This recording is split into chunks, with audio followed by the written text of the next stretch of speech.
Welcome to the 128th season of the Canadian Club Toronto, Canada's Podium. For over a century, this platform has been a gathering place for visionaries, public figures, and decision makers to discuss the most pressing issues of our time. We've been having important discussions and debates around this podium in this country for well over a century. I call this a historic podium of record.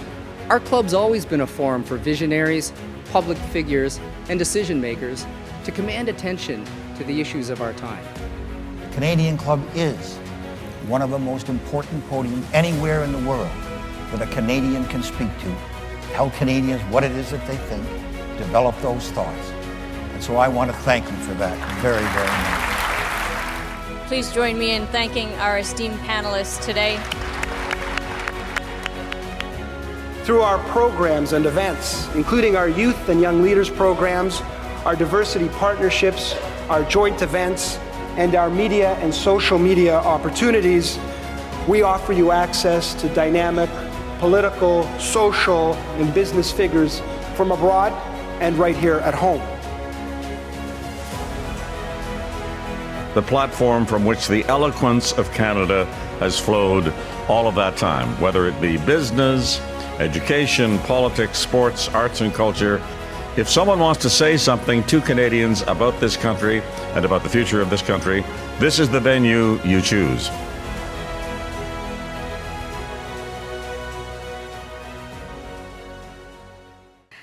Good afternoon again, and welcome back. I hope you enjoyed lunch and some good company.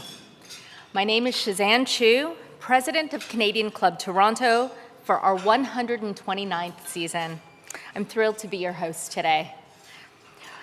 A warm welcome as well to all those joining us online. We're glad to have you with us. Today's event is proudly sponsored by Deloitte. We thank them for their partnership and support of this timely discussion. And we are also grateful to our season sponsor, the Canadian Bankers Association, to our official airline sponsor, Air Canada, and to Canada's Forest Trust, which helps us reduce the carbon footprint of our entire season by planting and maintaining a smart forest in our honor. If you're not yet a member or want to know more about upcoming events and on-demand content, please visit us at canadianclub.org. We'd also love for you to share today's discussions on your social media platform of choice.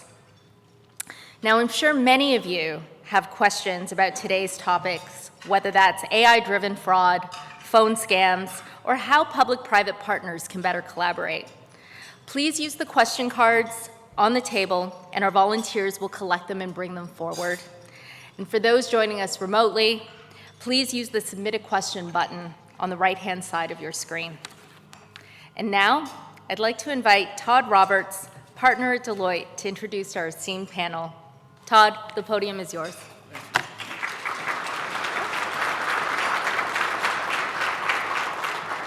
Well, thank you very much, everyone. Look at how big a crowd we have here. Rooms completely sold out. We have lots of people online. You look at the coverage this morning in the Globe and Mail, the Logics. The country cares about what we're doing. Why does the country care about what we're doing? This is an epidemic that we all need to do our part to control. $12 billion worth of scam and other losses is the best estimate that we have. That's like the GDP of Brantford. So this is an issue that we all have to deal with, and what I'm really, really proud about is that, and you're going to hear it from the panelists that are upcoming, this was something that was led by the CBA, but more importantly, we had multiple sectors of the Canadian economy and government public sector engaged. We had the banks, we had the telcos, we had the credit rating agencies, we had Payments Canada, we had Interac, we had significant swaths of the government public sector. I do not know the last time that we have had that degree of public coordination, private coordination outstanding. And this is one of the things that Canada needs to be proud of. There is not another example anywhere in the world that has this degree of coordination. So with that, I'm going to introduce our panel. We have Nick Bednarz from Rogers. We have Chris Lynham from the RCMP. We have Aaron McAllister from Scotiabank. We have Jennifer Quaid, and by the way, the most common name on the anti-scam coalition was Jennifer. So Jennifer's rocked this coalition. And also we have our moderator, Anthony Ostler from the Canadian Bankers Association. And I just want to remind everybody, it takes a village to build these kind of initiatives, but it does take someone to start it, right? And that was Anthony, and it was the CBA that got the ball rolling on this exercise. So with that, Anthony, I'd like to call you to the stage. We're going to play a short video. I hear it's called, a teaser reel. And then we will have the panelists join Anthony on the stage. Over to you, Anthony.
So thank you, Todd, and good afternoon, everyone.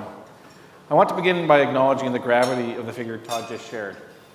$12 billion lost to scams in Canada last year. That's not just a statistic. Those are losses real people in our communities are experiencing.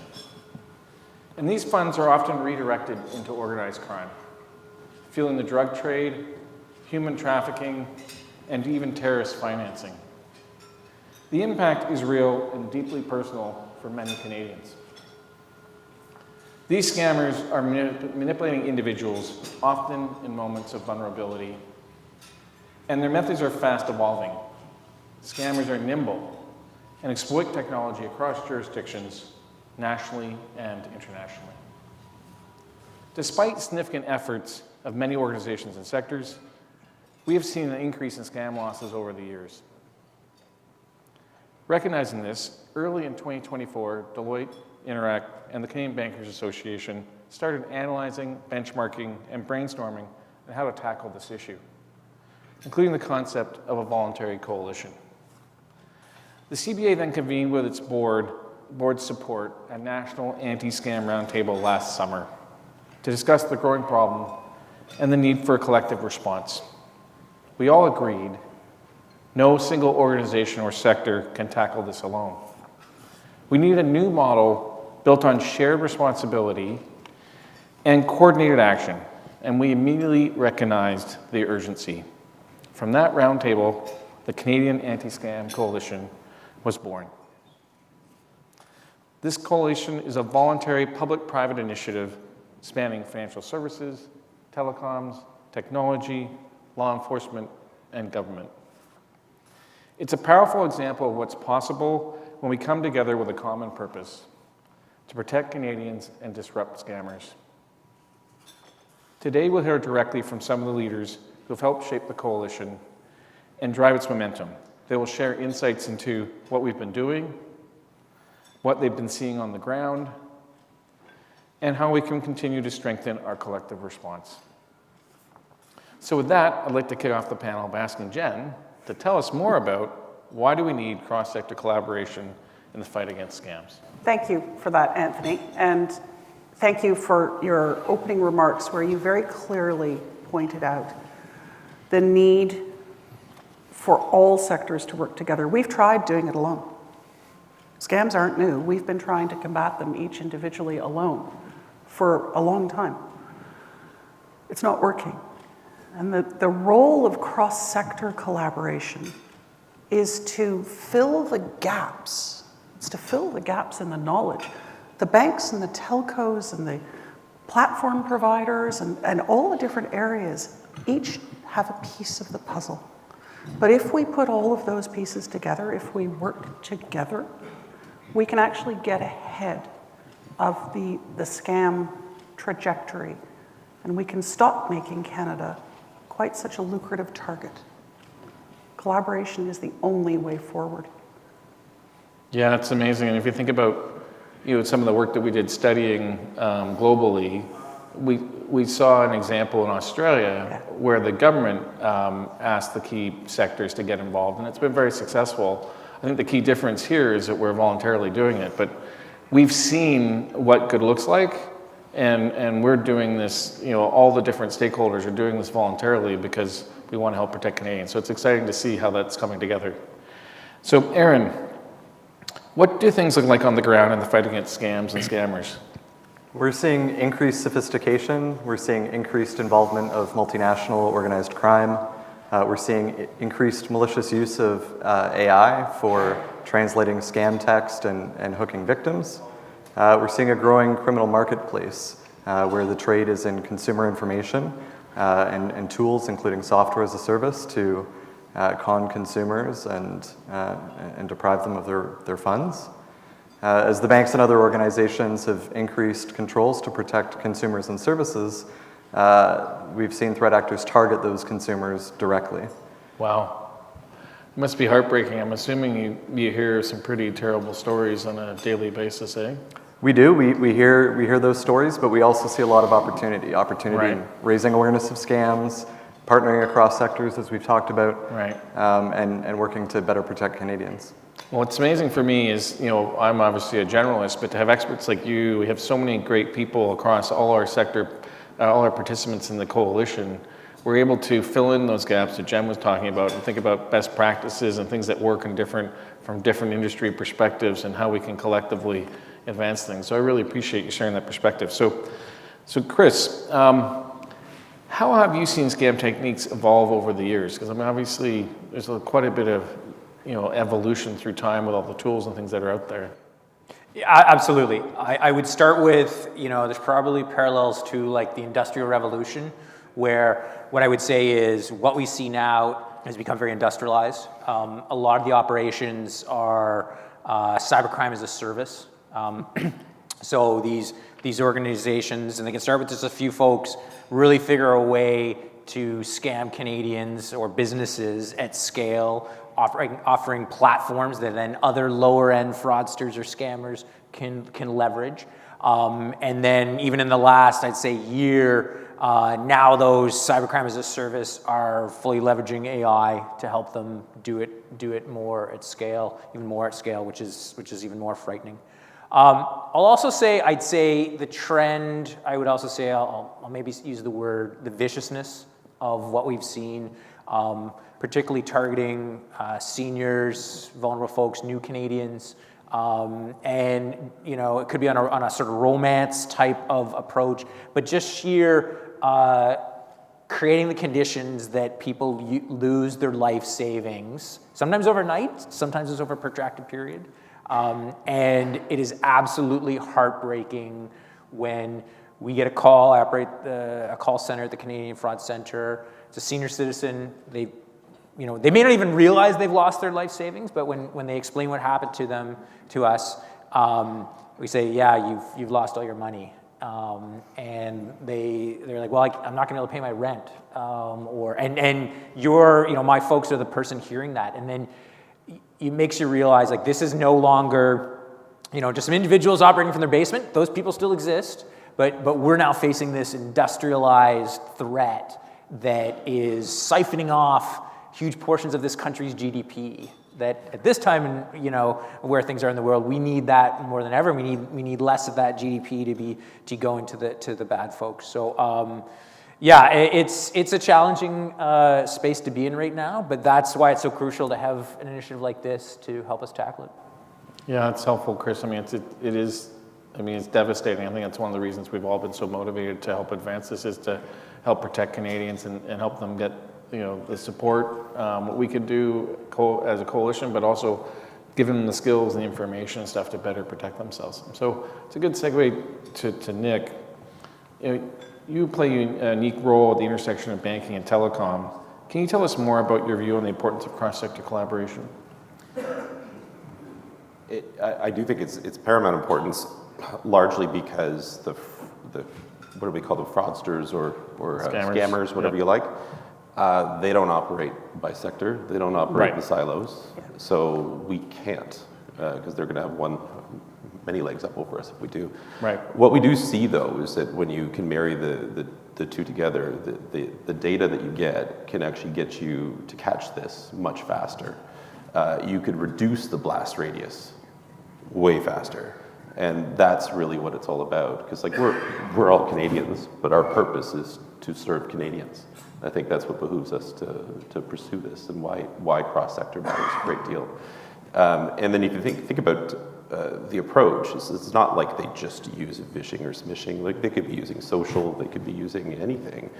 If we come together, we can find those threat vectors much faster as a group. And eventually, if we get to the point where we're actively sharing data with each other in real time, that's the secret sauce. That's what will get us into a good place. Well, yeah, it's amazing. I think there's a lot of the work that we have planned for this fall is like getting common definitions, so the stuff that'll work across different sectors, and then think about how to share that securely. And that's a critical thing to think about how it fits together. So if we go back to you, Chris,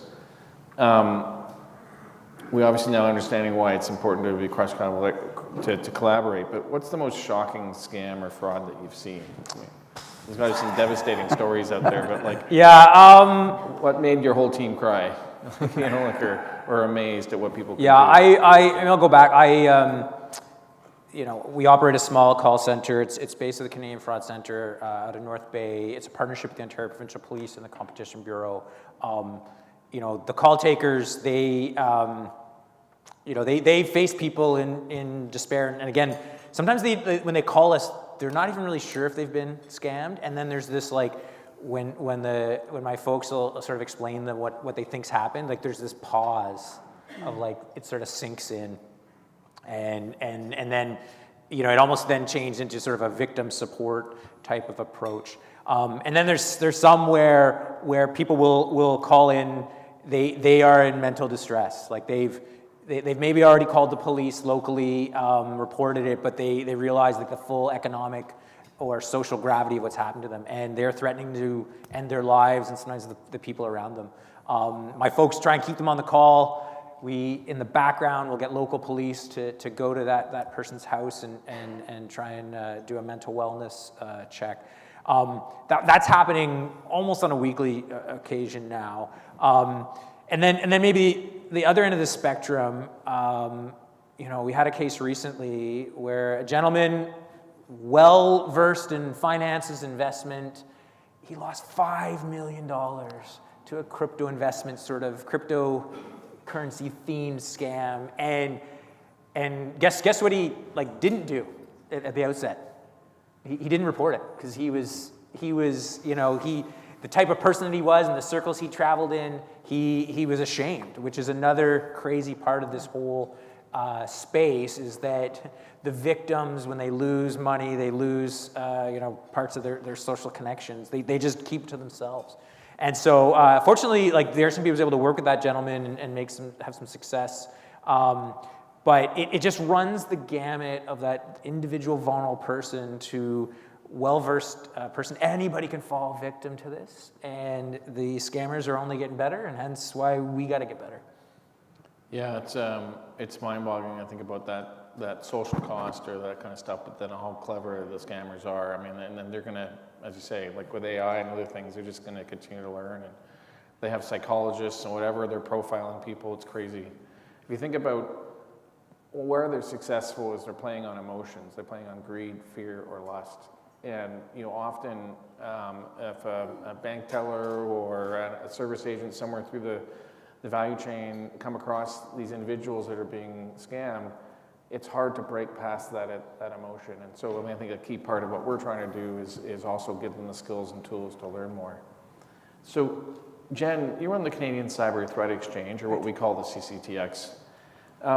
It's going to be the future home of the coalition because the CBA has been shepherding this process. And so we're in the process of having the coalition members all join the CCTX. And so how did that occur? How did it end up at CCTX? And what do you and your organization bring and what opportunities do you see ahead? So let's have a little advertising for CCTX because it's not a household name, but it's going to be critical for the future of the coalition.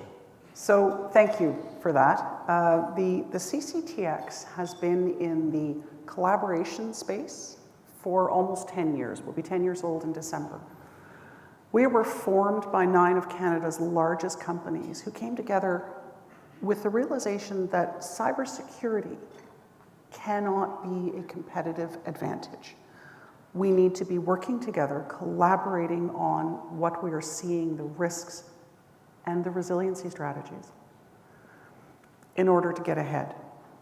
So fast forward, and this anti-scam coalition that the CBA started was formed, and I was invited to the table. And at the table were a lot of CCTX members. Yeah, it was amazing. It was quite interesting. Mm-hmm. They kept on telling me, I'm glad you have Jen here.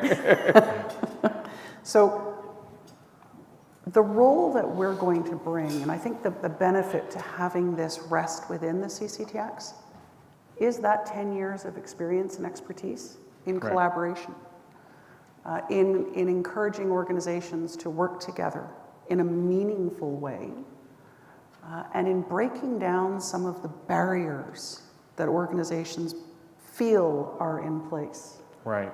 And that is what the CCTX brings. But at the same time, we also bring many of the same teams.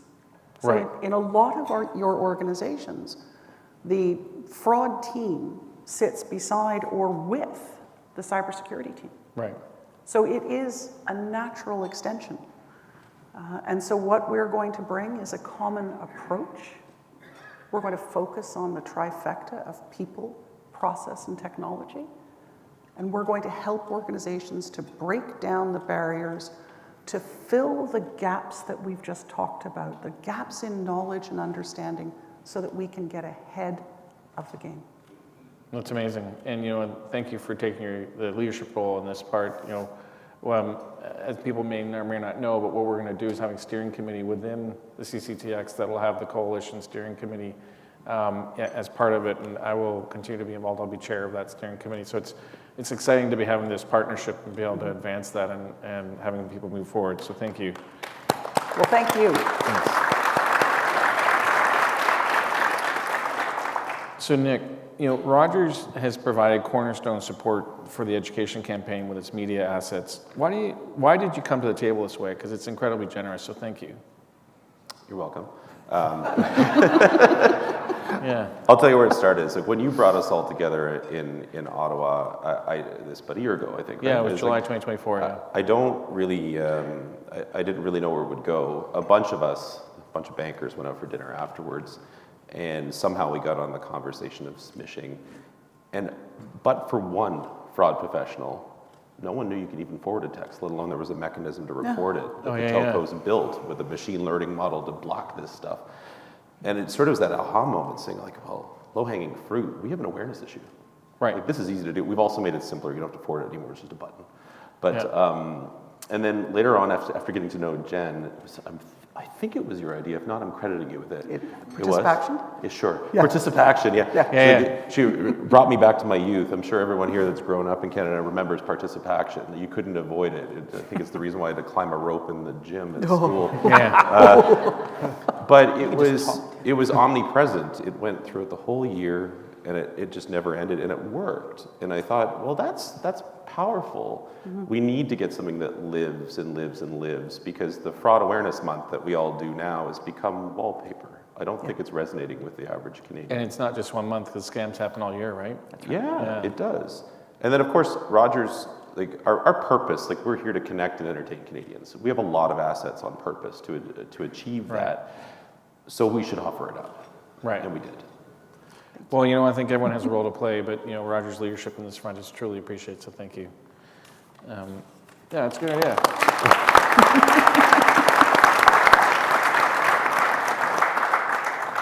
So Chris, we've talked about some of the negative things, but maybe you could share the best success story you've seen, like, and why do you think what do you think about the need for international collaboration? Because all of these bad actors are coming from elsewhere, right? Yeah. I probably so far painted a little picture. It's a challenging threat landscape, and that is absolutely true. And like on a personal note, most of you don't know me, but I'm a highly competitive person who doesn't like to lose. I was one of those kids who just wanted to win at everything. And so being in a space where we're getting our butts kicked these days really motivated me when I took on this role to say, hey, where can we make a difference? And we got to do things a little bit differently if we're going to reduce victimization in Canada. So the one success story I'll talk about is Project Nova. And I'll start out with the story of Aaron. Aaron, we were starting, this was kicking off, but there were some other fora that I was getting connected to with some of the financial institutions. And Aaron and I had met, I think, at an event, and it turned out he said, hey, Chris, I want to come to Ottawa and talk to you about something we're looking at Scotiabank. And I'm like, sure. And here I'm thinking, okay, there's one of the financial institutions. He's convinced his boss to send money to come to Ottawa and tell me. So we started talking about the lab host phishing as a service threat and platform. So what lab host was a service. So for a monthly fee, low-end cyber criminal scammer could buy a subscription to this platform, and what it would allow you to do is create very realistic bank login or Canada Post login phishing pages, right? And then be able to spam those out.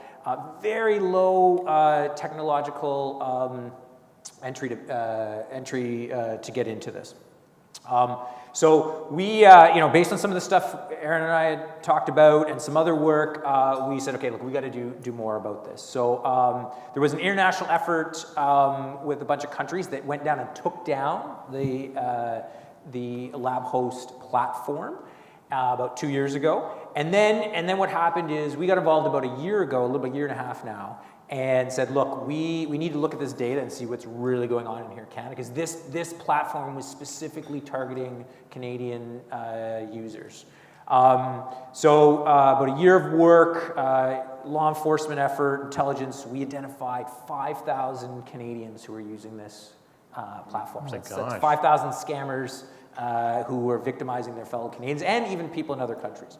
So we did a bunch of intelligence work, some law enforcement work to de-anonymize these folks, and then in April this year we had a week of action. We worked with some police partners and we went after these folks. And we not only went after them with the traditional model of arrests and search warrants, collect more evidence, and what have you, we recognized if there were 5,000 people using this platform, there's probably a lot of youth involved or young people who are just dabbling in this space. So we're not going to have enough resources to fully have the justice system prosecute them. So what we did was we said, okay, let's try and divert some of these folks or do an intervention to prevent them from going down this pathway where they become a hardened fraudster or scammer. So we did things like a Google Ads campaign that if you went into Google and you typed, hey, how do I download a phishing as a service tool, they would get an impression right away that said, boom, this is illegal, the RCMP crest, and a little blurb that said, use your cyber skills for good. We did that for about a month, and huge uptake. We had over 10,000 impressions of people who saw that. We actually had a pretty good click-through rate that took them to the site, but really we wanted to get in their face of you do not want to go down this road, and it only costs us about $2,200 for a 2-week period. So I will often say, even if we just prevented one of those people from becoming a hardened fraudster, that's not a bad return on investment. That's a pretty good return on investment. So the other, just quickly finish off there, Anthony, piece of Nova was that private sector collaboration. So as we started to go through the data, it was mostly banks and clients of banks who were being victimized. So we reached out to the banks proactively and some others. I think there were 11 private sector folks, organizations we engaged, and they were shocked at the level of victimization. And then they started to go through the data on their end to see what they saw compared to what they reported. At the end of the day, we think there were over 1 million Canadians victimized. And we're still trying to figure out the total losses, but I am confident it is in the several hundred millions of dollars. And that's one platform. And we wouldn't have been able to take it down and go after the users if it wasn't for openness, like guys like Aaron and Scotia Bank and others to say, hey, like we got to figure this out together. And so really one operational success case that I think really represents where we're going with this type of initiative of how we have to work together if we're going to reduce the impact of scams on Canadians. Great, well that's amazing, Chris. It's also amazing, the role, Aaron, you played with Scotia in helping get that started, but it's a good example of the benefits of information sharing and what we're seeing. And then also, what you were saying about where we're going, I mean, that's a good segue to Nick. We've obviously talked about cross-sector being beneficial, but where does this collaboration go from here? How can we advance and further work together? We're taking it into pilot, for sure. So right. As of Rogers is partnering initially with one of the big Canadian banks at first. I'll say it's not as simple as I wish it were. Like, right. we remember, privacy is still paramount. Like, we're still dealing with client data. So figuring that out and making sure that everything is above board and we have our clients' privacy at the forefront, then it comes down to how. Because a lot of the signals that we get, whether it's as simple as an ANI, like a phone number that's been compromised, or as complicated as biometrics, we're all tooled differently. Like, every bank and every telco uses different systems, different software. So I think you initially opened up with, we have to define that nomenclature and exactly what we're looking for. But let's test it out, because early days, even as we're in design, we've pivoted a few things on data elements we want to include, because we've seen that it's very powerful. We've seen that as people are trying to compromise banks, for example, it's a small group of mules. And we need to be able to share detail about those people to shut them down. Because I forget who said it now, but like, if we're effective, actually I'm quoting you in the article in The Logic, building a moat around this country will just frustrate the crime somewhere else. And to quote you earlier, it's like, it's not just cyber. Fraud is not a competitive advantage. No. Being good at stopping scams is not a competitive advantage. It's about us coming together and doing it for Canada. Yeah, I mean, if Canadians aren't doing well, our organizations can't do well, right? Correct. And we want people to be able to trust the system. And so, I mean, it's a critical thing for us all to work together, and that's why it's so exciting to be working together. And I think that's a good segue to Aaron. We're going to have our education campaign start off next month. Why do you think it's important that Canadians are educated about scams? Yeah, I think that's, not by mistake, that's the first initiative we're kicking off with. And it is so important because awareness is what takes the wind out of the sails of scammers, right? If Canadians are aware of what those red flags are, if they can see the pattern and say, wait a second, I heard about this, I saw this online, I heard about it from a friend or family member, then that scam is much less likely to be successful. These types of scams occur in a variety of ways across a variety of platforms, and so having that awareness is of primary importance so that people are less likely to be victimized. Yeah, and I think if you think about it, so the campaign is called Stand Against Scams. You saw obviously the sizzle reel earlier. One of the key call to actions that we're going to have for Canadians is three things that they need to do. They need to stop, so like stop and think, is this really urgent, or is my grandson really in jail, or whatever it is, just stop. And then check. So if you're concerned, look on the back of your debit card to phone your bank, or go onto an official website and make a call, or call a friend or a family member.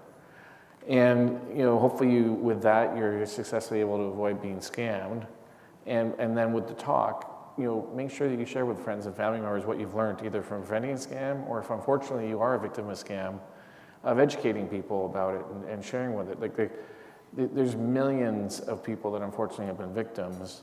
It shouldn't be a stigma, and what we should do is work together collectively to stop, check, and talk about this so that we can stand against scams collectively. So I think this is really important, and people will obviously see that in October when the campaign launches. Chris, do you want to add to that? I want to reinforce that talk piece from an example from last, I think it was last spring. We worked with some partners, including the Ontario Provincial Police, about the grandparent scam, right?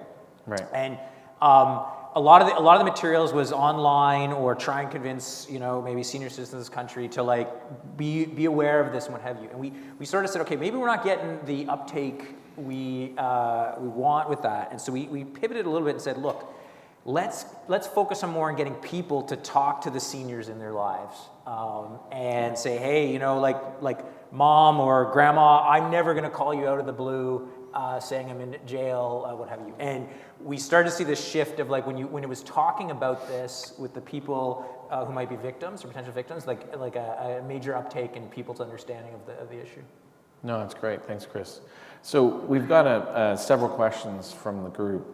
The first I'm going to answer, actually. I don't think they directed to me, but and I got kind of two different tones on this one, but it's great to see the question. So, fraud and scams are a global business. It is truly international and global in scale. If anyone here is a subscriber to The Economist, they have a great series of podcasts called Scams Inc. I mean, it's truly scary. And so the question is, do you also include international cooperation in your activities? And so yes, I do. So there's an organization called the International Banking Federation. I'm chair of the IB Fed.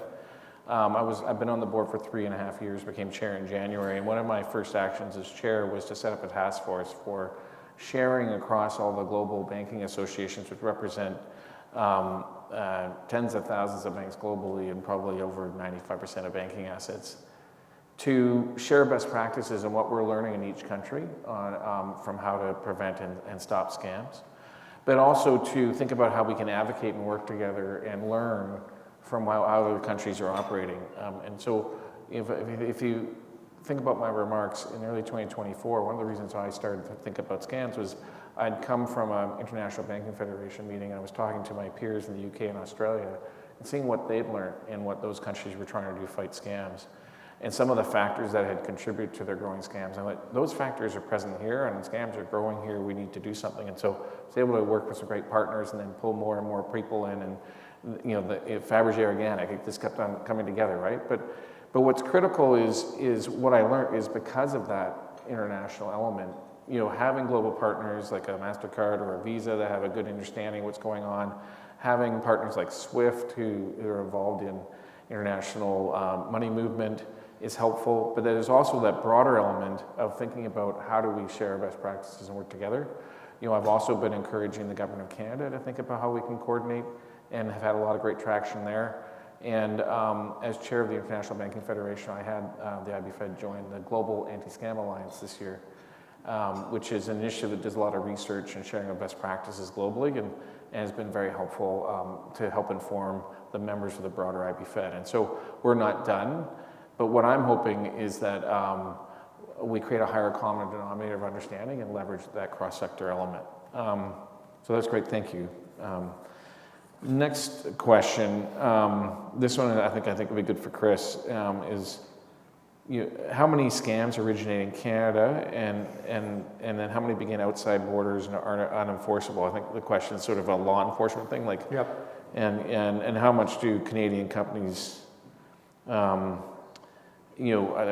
let's just focus on those two parts. I think that's too broad a question. Yeah, go ahead. Unfortunately, I don't think we have data that says, hey, this scam is, comes from Canada and this is abroad, partly because when people report it, they're not really sure who's behind it, right?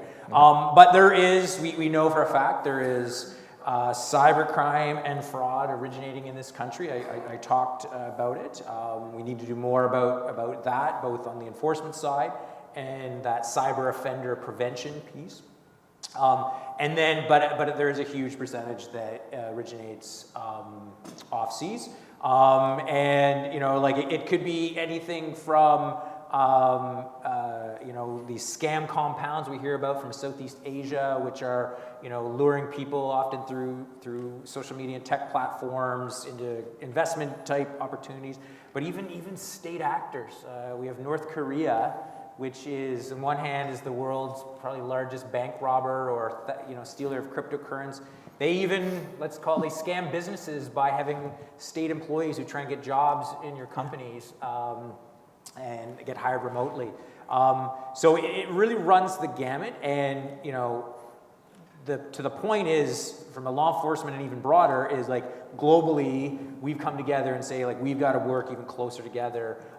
We do a lot with partners in Europe through the Europol construct, where maybe one country identifies the administrators or the organizers who are running that scam in a country, and then maybe the infrastructure to make it work as in another country, or how they flow the money is in another, and then we all come together in these joint multinational operations to go after them. And that's a little bit of what happened in Nova or against LabHost, and lots of other examples. But it's the only way, like this, like every country is facing this. And so, here in Canada, I think we're actually, even though we've got a lot of victimization, I think we're a little bit of the envy of a lot of parts of the world of like how we've come together as a community to start looking at addressing this. Yeah, and I'll be spreading the gospel in future IBFED meetings, including the one tomorrow morning. So that's good. Thanks, Chris. So I have a question, I think, for Nick and Aaron. It's a good question. The question is, what are your views on multi-factor authentication for verifying identity? I think for those of you that may not know what that's about, but you think about it, if you're logging into something, if it's a device you haven't used before, you'll have some form of prompt to authenticate. So maybe start with Aaron, then Nick, because I think Nick has some interesting insights as well. So. Yeah, I mean, I'll say that I think that using multi-factor authentication wherever it's available to you at your financial institution, email platforms, social media platforms, it's important. It prevents threat actors from just being able to use compromised username and password alone to access your account at one organization or another.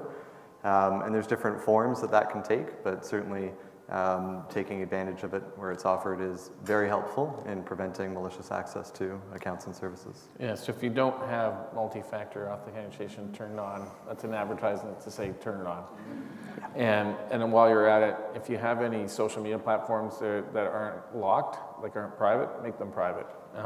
Sorry, what the little sub-ad. Nick. Is that a comment because my Instagram's open? Yeah. It's very boring though, believe me. I'd say yes to everything Aaron said, but regardless of what type of factor authentication you're using, for the most part, the weak point is still the human. In that, this is why the awareness campaign is so important, because if you can trick someone into giving the code, you're giving them the keys. So it's important to have it, but it's also important to know when it's appropriate to divulge it, which is pretty much never. Yeah. Yeah, that's good. Thank you. So some of these questions here are probably more appropriate for Chris, but this one, if you've been scammed, but you think you can source where the scammer is at, what should a victim do? Should they call the police right away? That's the best thing? Yeah, so we recommend a couple things. One is, if you think you've been victimized, please call your local police or contact them. Some have online reporting approaches, and then as well as the Anti-Fraud Center. The challenge is, in an ideal system, all that information that is reported locally will flow automatically nationally, and that's just not the case. So what we do is, one, we can give expert advice on if you have been victimized and what to do. In some cases, if we get the report quick enough, so say someone has wired some money or what have you, as say a business has, we can use our network internationally to try and get that transaction frozen. We've got about a 48-hour window to do that. And then what also it helps is for us to see the patterns. Right. And to do that analysis to say that, those 10 or 20 individual, lower level crimes or losses, actually those are all connected. And we're just rolling out a new system to allow law enforcement to do that nationally. It's called the National Cybercrime Solution. And then the front end of that is, before the end of 2025, we will roll out a new online reporting system. Uses a lot of user research with actual victims to design it in the most user-friendly way possible. And so those individual reports, the system will be able to correlate and help analysts figure out, where to prioritize and what have you. So absolutely, reporting is key to this whole aspect. Cool. Thank you very much. And so We're at our last question. This is a rapid fire, so for each member of the panel, I'd just like you to share that. And so maybe I'll start with Aaron and we'll just work our way across. So, and it's a bit of a segue to what Chris was talking about, but what can Canadians do now to help fight scams? In addition to the work that companies and organizations are doing, what can we encourage Canadians to do? I think we've each said a bit of it. You were talking about it. I think the thing that most Canadians can do is share that information with friends and family. It's quite powerful. Like it's important that we're launching the campaign. It's also very powerful for individuals to have awareness of what those red flags are and to share them with loved ones. Yeah, kids, grandparents. Yeah, I agree. John? Talk about it. Right. Talk about it. Exactly what Aaron was saying. If you get training at work, Cybersecurity Awareness Month is coming. You will all get training at work. Believe me. Right. Go home. Teach somebody at home what you learned at work. Share the knowledge. That's great. That's a great encouragement. Everyone's got homework now, okay? Nick? Question what's in front of you. Really think about it. Yeah. Good example is today, apparently, I've emailed my team asking for gift cards again. Yeah. Again, yeah. It's not me. And it's like just critically think about what's in front of you, and nothing is urgent. And you can connect with people in a trusted method to make sure things are what they are. Yeah, thanks, Nick. That's a good point. Chris? I'll echo all the, talk about it. We need to have the equivalent of the participation, the stop, drop, and roll, people who don't pollute. Like, that's got to be in everybody's psyche. And on top of that, please report it. Please report it to police. Once we get this, it helps us immensely. Yeah, it's amazing. And so, like, if we think about what this is representative of, you can tell we've all gotten to know each other because we've been working together for over a year, which is pretty exciting. And we have also dozens of other colleagues and across multiple work streams that have really contributed to this effort. I think the coalition, it really benefits from the sense of purpose and engagement. And to think about with the campaign we're about to launch, obviously we encourage you all to join us in the stand against scams. And also to, the call to action, remember for yourselves, but with your friends and family members to stop, check, and talk. And with that, thank you very much for your time today. Really appreciate it. Thank you.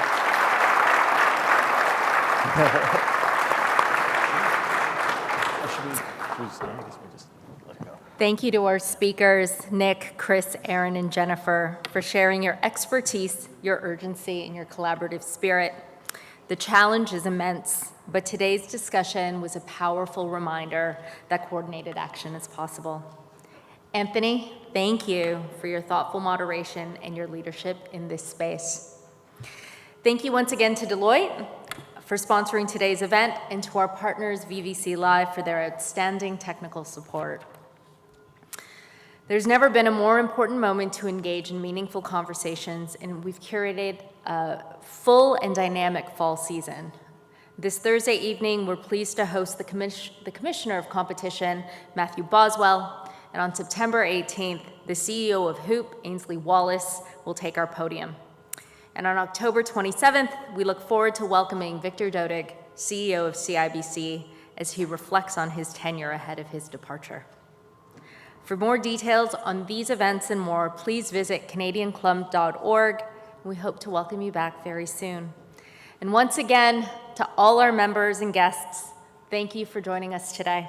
Enjoy the rest of your afternoon.